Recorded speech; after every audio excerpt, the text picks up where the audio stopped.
Olá, queridos, muito boa tarde, que Deus abençoe sua vida, que Deus abençoe seu caminho, que Deus abençoe sua família neste dia, amém? Nós vamos então mais uma vez, esse domingo, meditar agora sobre o blog de número 11, tratando sobre o sentir da vida, os sentidos do bebê e os planos de Deus para a vida humana, para o bebê mesmo antes de nascer. Tendo em base Salmos 139, verso 16.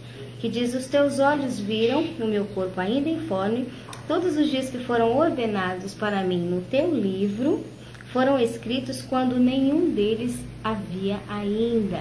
Nós estamos vendo sobre os propósitos de Deus na formação do ser humano, mesmo quando ainda, como diz, nenhum dos meus ossos, nenhum dos dias, nenhuma da formação humana, a parte externa, for ainda criada. É interessante nós notarmos que na formação do ser humano, a princípio, quando Deus formou Adão, Deus primeiro priorizou a parte externa. Deus fez com que através do barro fosse formado Adão e depois soprou sobre as narinas de Adão o fôlego de vida, fazendo com que Adão tivesse alma e espírito. Agora nós vemos quando essa questão ela se move de prioridade, quando Deus agora começa a dizer, através de Salmos, vemos que a importância dele é os dias ordenados, sem que ainda a parte externa ainda se forme, ou seja, a parte externa, o corpo físico. Então nós vemos quando Deus começa a organizar primeiro, em prioridade, os seus pensamentos. A vida é muito relacionada, o plano e propósito de Deus, aos pensamentos que está em Deus quanto ao bebê, quanto à criança.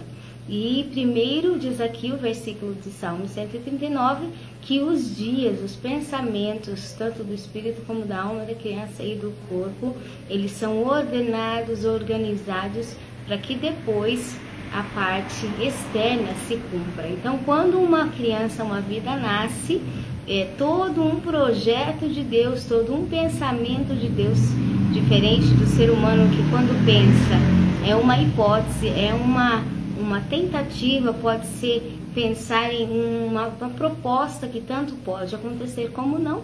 Deus, quando ele pensa, ele não faz uma tentativa de pensamentos, Deus age. Os pensamentos de Deus, a interpretação de Deus quanto ao pensar é agir, pensar para Deus é ação. Então, quando Deus considera pensamentos como ação e ele determina pensamentos sobre uma vida, um ser humano, são as ações de Deus agindo já em favor daquela vida, em propósito diante de Deus. Maiores informações sobre o sentir da vida, os projetos de Deus para um bebê, nós estamos avaliando no blog de número 11, ok? Que Deus te abençoe, uma ótima tarde e até mais. Em nome de Jesus. Jesus chama e eu também.